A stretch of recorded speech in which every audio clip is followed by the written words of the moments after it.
పరిశుద్ధ గ్రంథం నుండి హెబ్రీయులకు రాసిన పత్రిక 10వ అధ్యాయం. దేవుడు ఈ యొక్క ఉదయకాల సమయంలో ఏర్పాటు చేసిన వాక్య భాగాన్ని మనం చదువుకుందాం. 24-25 వచనం. కొందరు మానుచున్నట్టుగా సమాజముగా కుండుట మానక ఒకరినప్పుడు హెచ్చరించుచు ఆ దినము సమీపించుట మీరు చూచిన కొలది మరీ ఎక్కువగా ఆలాపు చేయుచు ప్రేమ చూపుటకును సత్కార్యములు చేయుటకును ఒకరినప్పుడు కృతజ్ఞులనని ఆలోచించము. ప్రార్థన.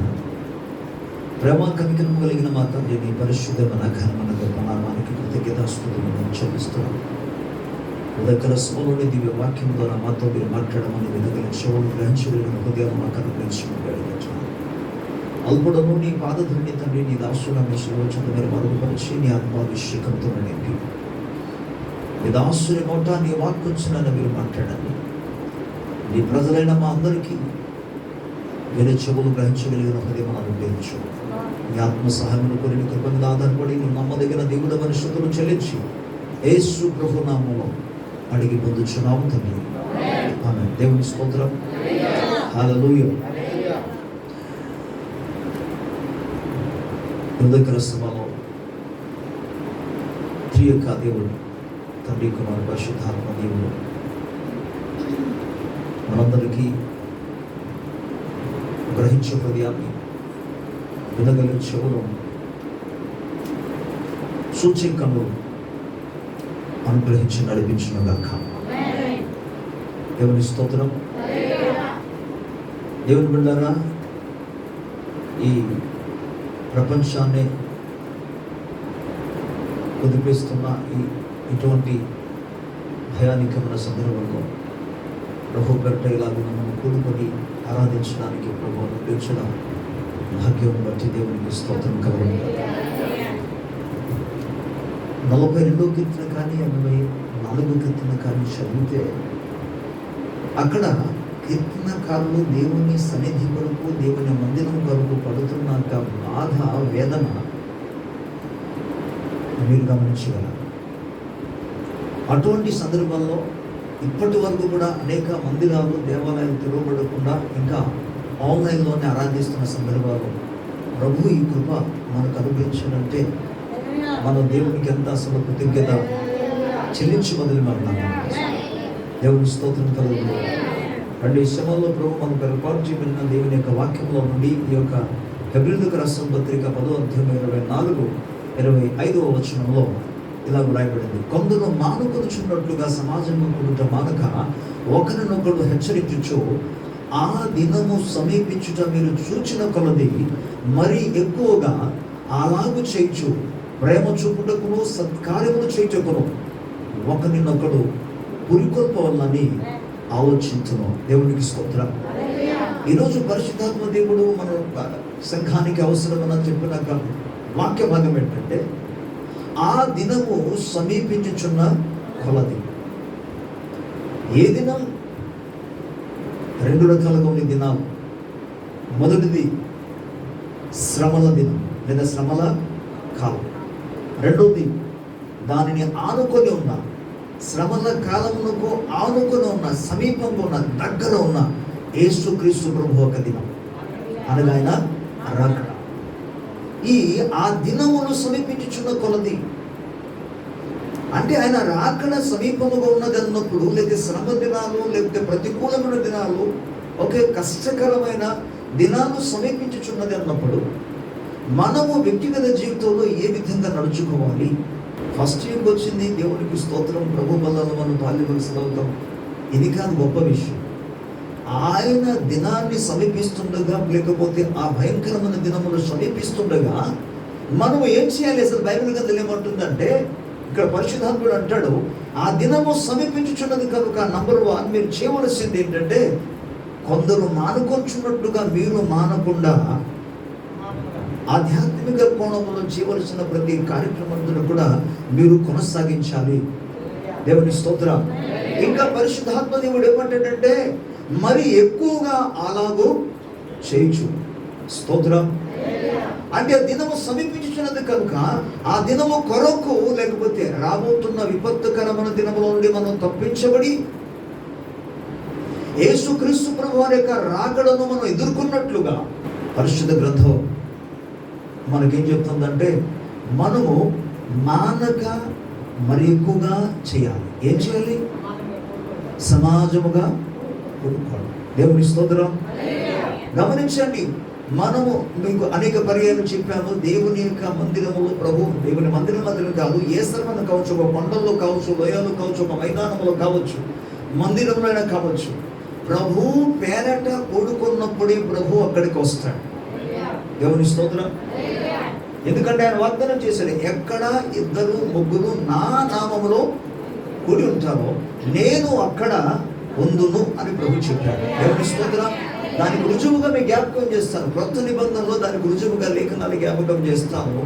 యోహాను సువార్తలో కానీ, మత్తయి సువార్తలో కానీ, లూకా సువార్తలో కానీ మన చివరి ఆ గడియలలో యేసు ప్రభువు పునరుత్థానమైన తర్వాత జరిగిన సంఘటనను మనం జ్ఞాపకం చేసుకుంటే, వారు యూదుల భయము చేత తలుపు మూసుకొని లోపల ఉండగా చెప్పాలి, యేసు వారి మధ్యకు వచ్చి వారి మధ్య, దేవుని స్తోత్రం చెప్తారా, ఆయన వచ్చి నిలబడ్డాడు. వారు ప్రభు నామం ఎవరింటికి వారు వెళ్ళిపోలేదు. అప్పుడు వారు ప్రభు పేరిట ఒక స్థలంలో కూడి ఉండగా ప్రభు వచ్చి వారి మధ్య నిలబడ్డాడు. ఈవెన్ ప్రకటన గ్రంథాలు కూడా ఏమంటుంది తెలుసా? ఆయన 7 దీపస్తంభముల మీద సంచారము చేయవాడు. దేవుని స్తోత్రం. చేసిన వాడు కాదు, చేయుచున్నవాడు. ఆయన చేయువాడు అంటే తన వర్క్ అది, తన పనే అది. ఎక్కడ సంచారం చేస్తాడు ఆయన? దీపస్తంభం అనే పదానికి అర్థం ఏంటంటే, దీపస్తంభం అంటే సంఘాలు అని అర్థం.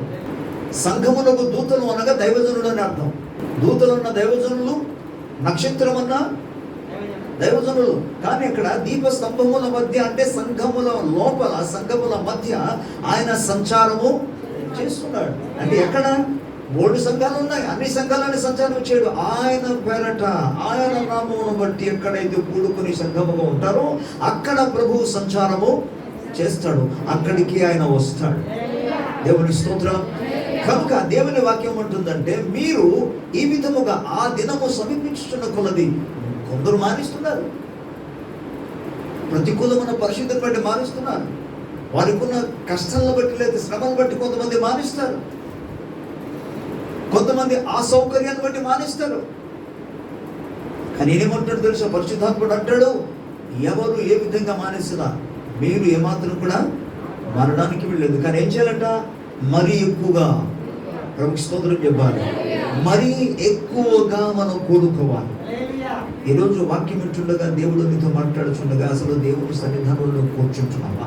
ఈ కూర్చోవడం కూడా, కూడుకోవడం అన్నది వెంటనే 2-3, కూడుకోవడం అన్న వెంటనే ఇక సంఘము, అలాగే వ్యక్తిగతంగా కూడా ప్రభు సన్నిధిలో నువ్వు కూర్చుంటున్నావు. అసలు కూడుకున్నప్పుడు ఏం చేయాలి? బైబిల్ గ్రంథాలు కొన్ని మాటలు మీకు చెప్తాను. అన్నీ ఇప్పుడు మనం ధ్యానం చేయడానికి అవకాశం లేదు కనుక కొన్నిటి మాటలు నేను జ్ఞాపకం చేస్తాను. అందరికీ తెలిసిన సుపరిచితమైన లేఖన భాగం మనం మొట్టమొదటిసారిగా పరిశుద్ధ గ్రంథంలోనికి మనం వెళదాం. దేవుని స్తోత్రం చెప్తారా? కీర్తన 95 మొదటి 2 వచనం చదువు. కీర్తన 95 మొదటి 2 వచనం. దేవుని స్తోత్రం. రండి యెహోవాను గూర్చి ఉత్సాహధ్వని చేయుదము, మన రక్షణ దుర్గమును బట్టి సంతోషగానము. దేవుని స్తోత్రం. కృతజ్ఞతాస్తుతులతో ఆయన సన్నిధికి వచ్చిదము, కీర్తనలో పాడుచు ఆయన పేరట సంతోషగానము చేయుదము. ప్రభు స్తోత్రం. అంటే రండి అన్నప్పుడు మనం ప్రభు పేరట కూడుకుందాం రండి అని అర్థం. ప్రభు నామమును కూడుకుందాం రండి. ఎందుకు కూడుకుందాం? ఆయన అంటున్నాడు, రండి మనం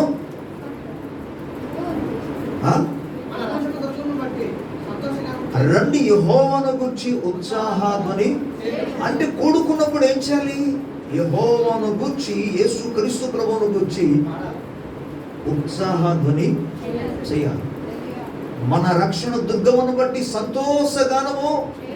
గానము చేయడం అంటే పాటలు పాడడం, కీర్తనలు పాడడం, స్తుతి గీతాలు పాడడం, ప్రభువును మనం ఆరాధన చేయడం. ప్రభు పేరిట ఇది ఏం చేయాలంట? మరలా మేము జ్ఞాపకం చేస్తున్నాను, మరీ ఎక్కువగా సమాజంగా కూడుకోవాలి. మరి ఎక్కువగా చేయాలి. దేవుని స్తోత్రం. ప్రపంచ పరిస్థితి మీకు అర్థమవుతుందా? చైనాలో ప్రారంభమైన కరోనా వైరస్ అది ఎప్పుడు లాస్ట్ ఇయర్ సెప్టెంబర్లోనూ అక్టోబర్లో స్టార్ట్ అయింది. అది ఇప్పటి వరకు కొనసాగుతుంది. ఇప్పుడు ప్రపంచానికి మన దేశానికి ఇప్పటికి వచ్చి 3 నెలలకు దాటిపోతుంది. సుమారు 4 నెలలు ఎంటర్ అయింది. కానీ దాని ప్రభావం ఇంకా తగ్గలేదు. కేసులు పెరుగుతూనే ఉన్నాయి. నువ్వేమనుకుంటున్నావు? ఈరోజు ఎందుకు అసలు ఇంకా డిస్టెన్స్ పాటించి కూర్చున్నారు మీరు?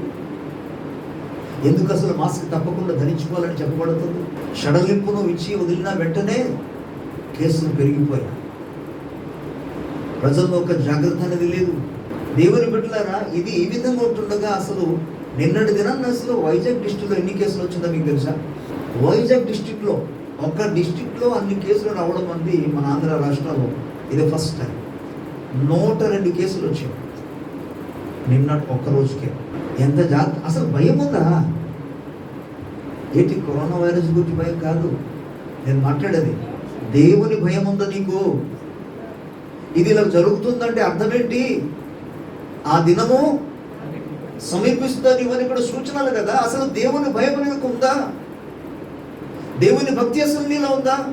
పని చేస్తుందా? అసలు ఆయన నామాన్ని బట్టి కూడుకుంటున్నావా? ఆయన నామాన్ని బట్టి నీ కుటుంబంలో నీ ఇంట్లో జరుగుతున్న ప్రార్థనలు ఉంటున్నావా? సంఘము కూడుకున్న సమయానికి వస్తున్నావా? ఓకే, మనం ఫ్రైడే ప్రార్థనలు పెట్టుకుంటున్నాం. ఫ్రైడే ఎంతమంది వస్తున్నారు? ఏముందిలే, ఆల్రెడీ ఓపెన్ అయిపోయింది, చర్చికి వెళుతున్నాం అనే స్థాయిలోనికి వచ్చేసారు కొంతమంది. తప్ప ఫ్రైడే కనబడలేదు. అరే బైబిల్ ఏమంటుంది? పరిశుద్ధాత్ముడు ఈరోజు ఏం జ్ఞాపకం చేస్తున్నాడంటే సమాజంలో కూడుట మానొద్దంటే ఆ రోజు కూడా కనబడట్లే. ఇంకా ఏమంటాడు పరిశుద్ధాత్ముడు? ఏమంటాడంటే మరి ఎక్కువగా అలాగూ ఎక్కడ ఇంకా ఎక్కువగా తగ్గిపోతున్నాడు తప్ప ఎక్కువ కనబడటం. బైబిల్ మనకు పరిశుద్ధ గ్రంథమే మనకు ఆధారం. మీకు విషయం తెలుసా? నేను మీతో చెప్పిన మాటలే ఆ దినమందు నేను మీకు తీర్పు తీర్చను, నేను చెప్పిన మాటలే మీకు తీర్పు తీరుస్తానని ప్రభు చెప్పాడు.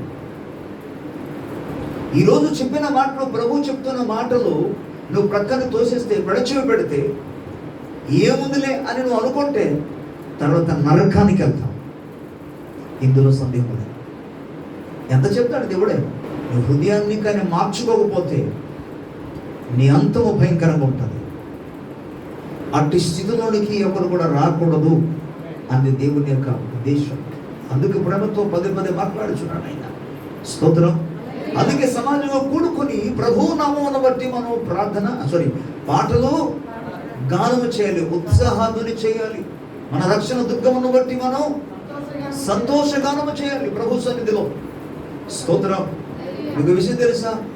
ఎటువంటి ప్రతికూలమైన పరిస్థితులు సంభవించినా సరే నీవు చింత లేకుండా చింతను తొలగింపజేసి మీకు కొంత ధైర్యాన్ని, ఆదరణను కలిగించగలిగిన సందర్భం ఏమైనా ఉన్నదంటే అది ప్రభు సన్నిధిలో మాత్రమే. నువ్వు పాడినప్పుడు మాత్రమే, ప్రభు సన్నిధిలో ప్రార్థించినప్పుడు మాత్రమే, దేవుని వాక్యం ధ్యానం చేసినప్పుడే నీకు లభిస్తుంది. అవి కాకుండా అది కొద్దిగా పక్కన పెట్టి నువ్వు ఆలోచించు, నీలో కలవరం తప్పకుండా పడుతుంది. కనుక ప్రభు సముఖములో, ప్రభు సన్నిధిలో ప్రియులారా ఉత్సాహ గానము చేయాలి, సంతోషగానమని చేయాలి. దేవుని స్తోత్రం. పాడడానికి కూడుకోవాలి. ఇది ఇంకా మరీ ఎక్కువగా చేయాలి. రైట్. అండ్ తర్వాత లేఖన భాగం మనకి ఏమంటుందంటే ఈ యొక్క 95వ కీర్తనలోనే 6-7 వచనం చూద్దాం. ఆయన మన దేవుడు, మనము ఆయన పాలించు ప్రజలము, ఆయన మేపు గొర్రెలం.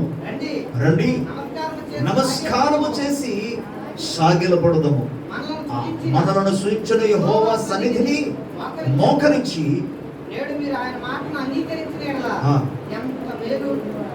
దేవుని స్తోత్రం. సరే, 7వ వచనంలో ఏమంటాడంటే పిల్లరా, యాక్చువల్లీ ఇంగ్లీష్లో 6వ వచనం ఉంటుంది, అందుకే 6-7 వచనాన్ని రాశాను. ఇక్కడ ఏమంటారంటే రండి నమస్కారం చేసి పడుదము అంటాడు. దేవుని స్తోత్రం. 3వదిగా మనల్ని స్తుతించిన యెహోవా సన్నిధిని మోకరించుదము. స్తోత్రం. నమస్కారము చేసి ఎందుకు కూడుకోవాలి? ఇక్కడ అంటున్నాడు. మొదటి భాగాన్ని మనం చూసుకున్నాము. మన దేవుని సన్నిధిలో ఆయనను గురించి ఉత్సాహ గానము చేయడానికి, సంతోష గానము చేయడానికి, ఉత్సాహ ధ్వనులు చేయడానికి అన్నాడు.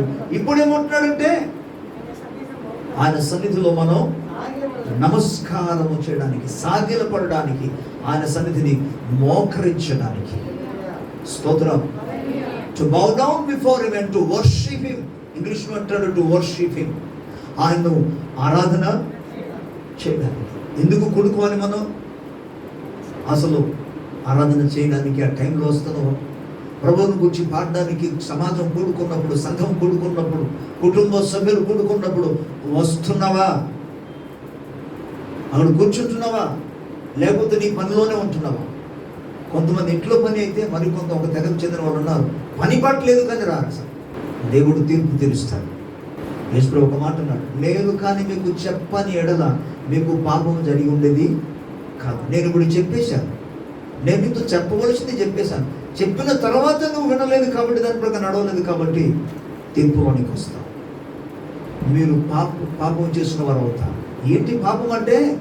రకరకాల విషయాలు ఉన్నాయి, కానీ దేవుని మాట వినకపోవడము పాపం. మాటలు వినకపోవడమే పాపం. అనేక మంది దేవుని మాటకు అసలు లక్ష్య పెట్టరు. దైవభక్తిలో ముందుకు కొనసాగాలని ప్రపంచమంతా కూడా వెళుతుండగా దేవుని స్తోత్రం చెప్తారా? అదే దేవుని సన్నిధి కొరకు నేను అక్కడ చూశాను. నాకు ఆశ్చర్యం కలిగి బాధ కలుగుతుంది. ఒకసారి 3 గంటల సేపు వెయిటింగ్ చేస్తున్నారు వాళ్ళు. దేనికోసం? సన్నిధికి వెళ్ళడానికి కూడా కాదు, అక్కడ ఉండడానికి కూడా కాదు, ఓన్లీ జస్ట్ టికెట్ కోసం 3-4 గంటల వరకు బయట, లోపల కాదు. మన హాయిగా లోపల కూర్చుండి, మన పైన ఫ్యాన్ తిరుగుతుంది, ఫ్యాన్ క్రింద మనం కూర్చుంటున్నాం. వాళ్ళ ఎండలో, ఈవెన్ వర్షంలో కూడా టికెట్ కోసం ఎదురు చూస్తున్నాం. దీనికి జీవము లేని దేవుణ్ణి ఆరాధన చేయడానికి టికెట్.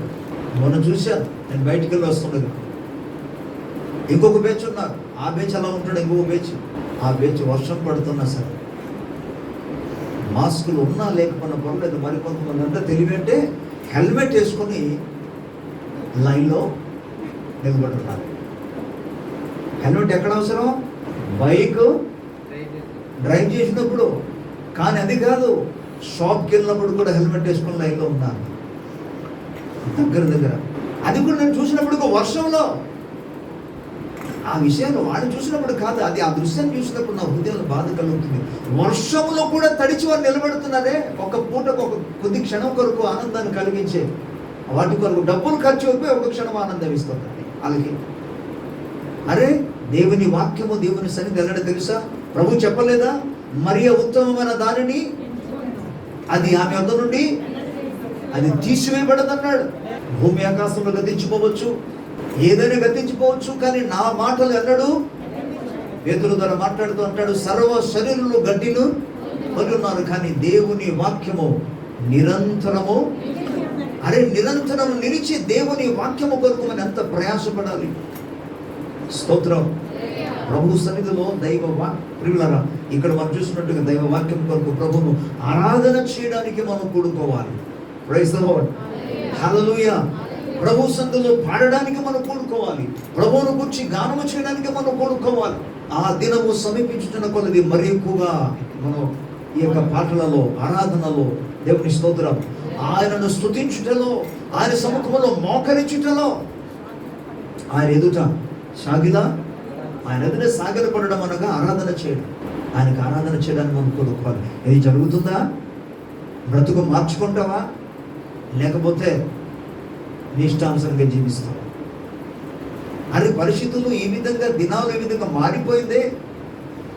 ఇప్పటికైనా భయం అసలు లేదా? దైవ భయం రావట్లేదా? పిల్లరా, ఇశ్రాయేలు ప్రజల జీవితాల్లో మలాకి గ్రంథం నుండి మత్తయి సువార్త ప్రారంభమవడానికి ఈ మధ్యలో సుమారుగా 400 సంవత్సరాలు గ్యాప్ ఇచ్చాడు దేవుడు. అంటే దానికి ఏమంటారంటే అది సైలెంట్ ఏజ్ అని అంటారు. మౌన యుగం లేదా నిశ్శబ్ద యుగం. 400 సంవత్సరాలు గమనించాడు. వారు ఎన్ని ప్రయత్నాలు చేసినా, ఏం చేసినా దేవుడు వారితో మాట్లాడేది అది నిశ్శబ్దం అంతే. ఆయన మాట్లాడేది, అందుకే దాన్ని అన్నారు సైలెంట్ ఏజ్ అన్నారు. ఈనాడు ప్రార్థన జరుగుతూనే ఉంది. చేస్తున్నారా లేదా? ప్రతి క్రైస్తవుడు దేవుని సన్నిధిలో ప్రార్థన చేస్తున్నారు. ప్రభువా, చెప్పండి ఏంటని? కరోనా వైరస్ జవాబు దేవుడు మౌనంగా ఉన్నాడు. దేవుడు మౌనంగా ఉన్నాడు అంటే అది సీరియస్గా ఉంది, తీవ్రత చాలా ఎక్కువగా ఉంది అని అర్థం. దేవుడు జవాబు ఇవ్వకుండా మౌనంగా ఉన్నాడు అంటే నీ జీవితంలో ఇటువంటి మార్పు రావాలి. ఒకసారి ఆలోచించు. ఇంక ఏం చేయాలి ఒకసారి ఆలోచించు. ఇంక ఏ విధంగా ప్రార్థన చేయాలి? ప్రభా, నేను చేయవలసిందే చేశానని స్థాయిలోనికి రావాలి. ఇంకెలా చేయాలి నాకు అర్థం కావట్లేదు. తీవ్రత మారాలి. ఆధ్యాత్మిక జీవితంలో, స్వభావాలలో, ప్రవర్తనలో, నడవడికలలో మార్పు తప్పకుండా రావాలి. దేవుని స్తోత్రం. ఇక దేవుని వాక్యంలో ఒకసారి మనం పరిశుద్ధ గ్రంథంలో క్రొత్త నిబంధనలోకి వెళ్దాం. క్రొత్త నిబంధనలో వారు దేనికోసం కూడుకున్నారు మనం చూద్దాం. 1వ అధ్యాయం అపోస్తలుల కార్యం 1వ అధ్యాయం 13-14. వారు పట్టణంలో ప్రవేశించి తమ బస చేయుచుండిన మేడగదిలోనికి ఎక్కిపోయి వారెవరనగా పేతురు, యోహాను, యాకోబు, అంద్రెయ, ఫిలిప్పు, తోమా, బర్తొలొమయి, మత్తయి, అల్ఫయి కుమారుడగు యాకోబు, జలోత్ అనబడిన సీమోను, యాకోబు కుమారుడగు యూదా అనువారు. వీరందరూ వీరితో కూడా కొందరు స్త్రీలను యేసు తల్లి అయిన మరియయు ఆయన సహోదరును ఏక మనస్సుతో ఎడతెగక ప్రార్థన చేయు. దేవుని స్తోత్రం. వారు మేడ గది మీదకి వెళ్ళిపోయారు, ఏకంగా కూడి ఉన్నారు. ఎందుకు వాళ్ళు కూడుకున్నారంటే ఏడవడానికి కాదు. అసలు పరిస్థితి ఎలాగుంది మీకు చెప్తాను, జాగ్రత్త గమనించాను. పరిస్థితి ఎంత ప్రతికూలంగా భయంకరంగా ఉన్నదంటే, ఎంత బాధకరంగా ఉన్నదంటే, అప్పటి వరకు వారు ఊహించుకోలేదు. యేసుప్రభుకి అన్ని తెలుసు కానీ వారికి తెలియదు కదా అవన్నీ. వాళ్ళు ఏమనుకున్నారు? యేసుప్రభు మాతోనే ఉంటారు, ఇక మా జీవిత కాలం అంతా కూడా ఆయనతో కలిసి సేవలో ముందుకు సాగిపోతాం అని వాళ్ళు అనుకున్నారు. వాళ్ళు అనుకుంటున్న దినాలలో యేసుప్రభు వారికి ఒక బాంబు వేసినట్టుగా 3 సార్లు చెప్పాడు, మనిషి కుమారుడు శత్రు చేతికి అప్పగించబడతారు. అయితే ఆయన మరణాన్ని చేయించి మళ్ళీ తిరిగి లేస్తాడని 3 సార్లు బాంబులు వేశాడు. కానీ వాళ్ళకి అది అర్థం కాదు. అర్థమైన వాళ్ళకు ఒక వ్యక్తి కొద్దిగా అర్థమైంది. అర్థమైన వెంటనే ఏమన్నాడు తెలుసా? ప్రభు, అది నీకు జరగకుండాను గాక, అది నీకు దూరమగును గాక అంటాడు. కొద్దిగా అర్థమైంది. వినండి జాగ్రత్తగా. వారు అనుకోకపోయినా యేసు ప్రభు వారు మరణించాడు, మరణాన్ని జయించి తిరిగి లేచాడు. దేవునికి స్తోత్రం.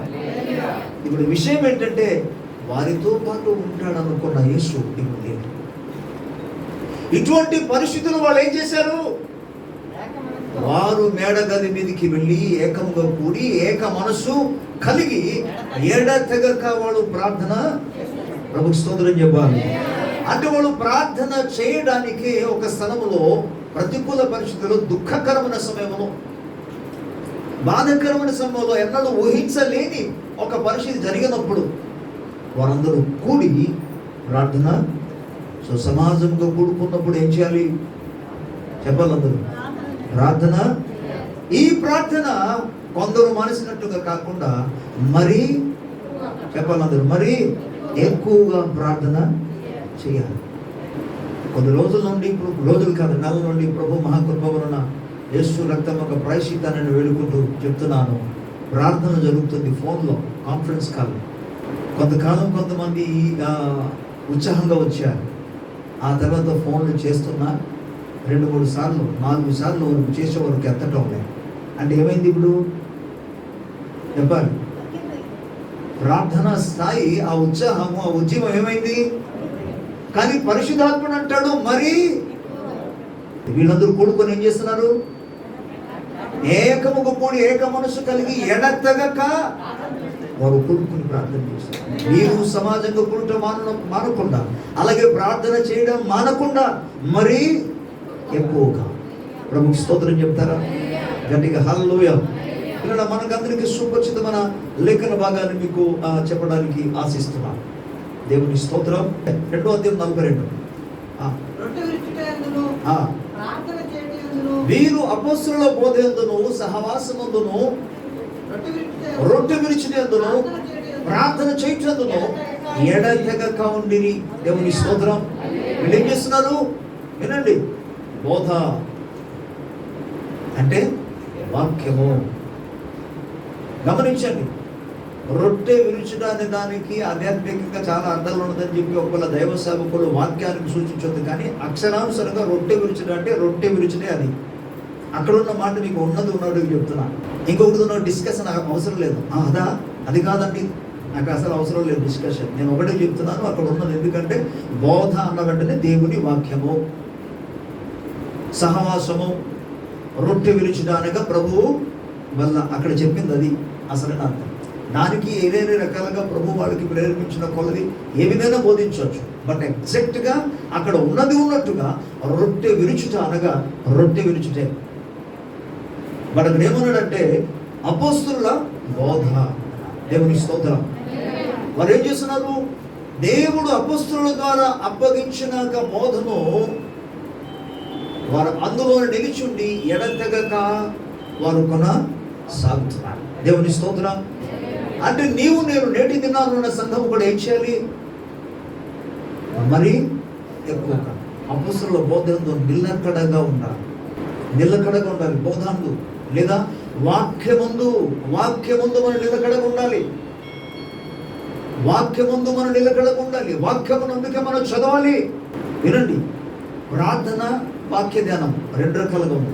ఒకటి రహస్యమైన ప్రార్థన, అంటే ఎవరికి తెలియకుండా. రెండోది రహస్యంగా దైవ వాక్యం ధ్యానం చేసుకోవాలి. రెండోది మహాటంగా ప్రార్థన చేయాలి. ఎందుకంటే అవసరం. ఇప్పుడు ఇలా మనం కూడుకోను, నేను రహస్యంగా ప్రార్థన చేస్తానంటే కుదరదు. కుటుంబ సభ్యులు కూడుకున్నారు, రహస్యంగా ప్రార్థన చేస్తున్నట్టు కుదరదు. ఆ కుటుంబ సభ్యులతో కలిసి నువ్వు ప్రార్థన చేయవలసిందే. లేదు నేను రహస్యంగా చేస్తాను, బైబిల్ ఉంది కదా, మీరు అంతమంది చెప్పిన నేను రహస్యంగా. అజ్ఞానం అది. రహస్యముగా చేయాలి, కలిసి చేయాలి. రహస్యముగా బైబిల్ చదువుకోవాలి, అందరితో కలిసి. లేకపోతే నేను బైబిల్ నా మటుకు చదువుకుని రహస్యంగా నాది నాకు సరిపోతుంది అని అంటే మిగతా పరిస్థితి ఏంటి? చెప్పాలి కదా, చదవాలి కదా, వినాలి కదా. ప్రజలు వింటే కదా ప్రజలు దేవుని వాక్యాన్ని బట్టి బ్రతుకులను బాగు చేసుకుంటారు. దేవుని స్తోత్రం. కనుక రెండు రకాలుగా ఉంది బైబిల్ మనకి జ్ఞాపకం చేస్తుంది. ఇక్కడ వాళ్ళు చేసేదేంటి? వారి వ్యక్తిగతమైన ప్రార్థన జీవితం ఉంది, అలాగే వ్యక్తిగతమైన బైబిల్లో ధ్యాన జీవితం ఉంది. అదే సమయంలో మహాటంగా వాళ్ళు ప్రార్థన చేస్తున్నారు. ఇప్పుడు కలిసి ప్రార్థన చేస్తున్నారంటే అందరి ముందు కదా. నీ లైఫ్ ఎలా ఉంది? ఇకనైనా మార్చుకుంటావా? కొంతమంది ఇలా ఉంటారు, కలిసి ప్రార్థన చేస్తారు, కలిసి ఉన్నప్పుడు ప్రార్థన చేస్తారు, కానీ రహస్య జీవితంలో మాత్రం ఉండదు. ఎందుకు? బయటికి కనబడాలి కదా. మరికొంతమంది ఇది ఇంట్లో ఉన్న వాళ్ళు చూడాలి కదా అని చెప్పి బైబిల్ తెచ్చి చదివా అంటే చదివేశాను, బుక్ పట్టుకుని అది వచ్చిందో రాలేదో తెలియదు, కానీ మొత్తానికి బైబిల్ మాత్రం తెరిచి అలాగా చూస్తున్నాను. పర్సనల్గా ఉండదు.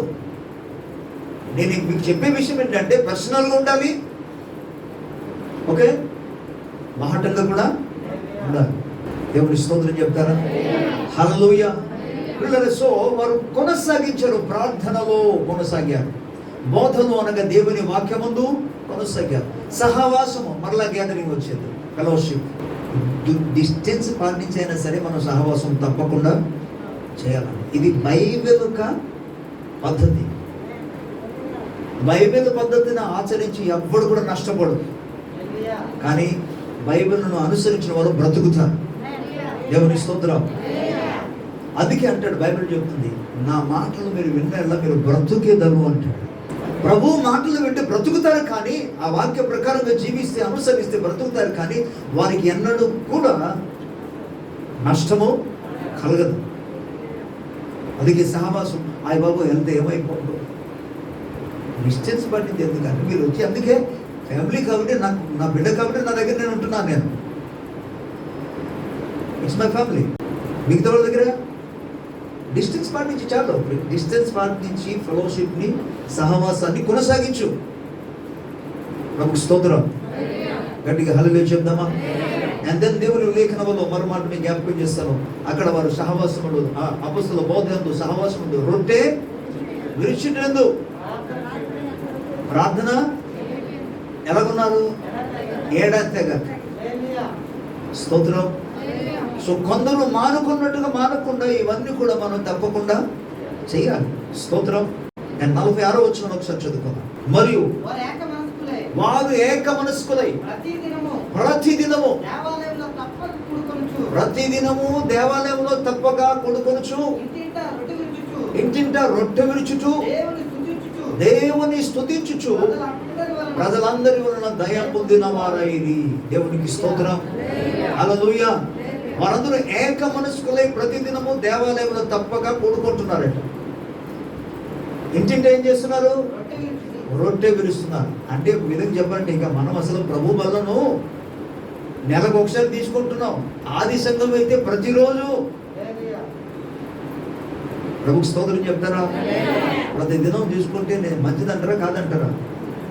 అసలు ప్రతిదినం తీసుకుంటే మంచిది. ఎందుకు చెప్తాను ఎందుకు మంచిదంటే, ప్రభు వల్ల తీసుకోవడానికి వెళ్ళక ముందు, ఎలాగ ఈరోజు మనం తీసుకుంటాం కాబట్టి ముందే చెప్తున్నాను, ప్రభు వల్ల తీసుకోవడానికి వెళ్ళే ముందుగా ఒక వ్యక్తి తనను తాను పరిశీలన చేసుకోవాలి.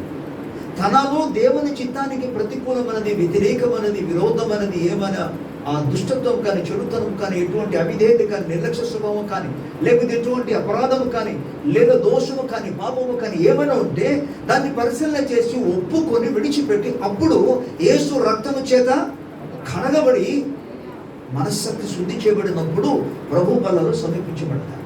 ఇది ఎవ్రీడే జరిగితే ఏమవుతుంది? దేవుని స్తోత్రం. దాని లేఖనం ఏముంటుందంటే, పరిశుద్ధతలో నుండి అది ప్రతిరోజు జరిగింది. మనం మీద నెలకు ఒకసారి తీసుకుంటాం. ఆ నెలకు ఒకసారి తీసుకోవడానికి కూడా అనేక మంది ఎగ్గొట్టిస్తారు. పిల్లరా, వారు రొట్టె విరవడానికి కూడుకుంటున్నారు. దేవుని స్తోత్రం. వారు దేవుని స్తుతించడానికి కూడుకుంటున్నారు. వారు ప్రార్థన చేయడానికి కూడుకుంటున్నారు. ప్రభువును ఆరాధన చేయడానికి వారు కూడుకుంటున్నారు. ప్రభు సంఘంలో సాగిలపడి నమస్కారం చేయడానికి కూడుకుంటున్నారు. ప్రభు సంఘంలో మోకరించడానికి వారు కూడుకుంటున్నారు. దేవుని స్తోత్రం. ప్రభు వాక్యమును వినడానికి, ధ్యానము చేయడానికి, చదవడానికి, వారు అపొస్తలుల బోధనను నిలకడగా ఉండడానికి కూడుకుంటున్నారు. ఆ దినము సమీపించుచున్న కొద్ది ప్రభు దినం సమీపంగా.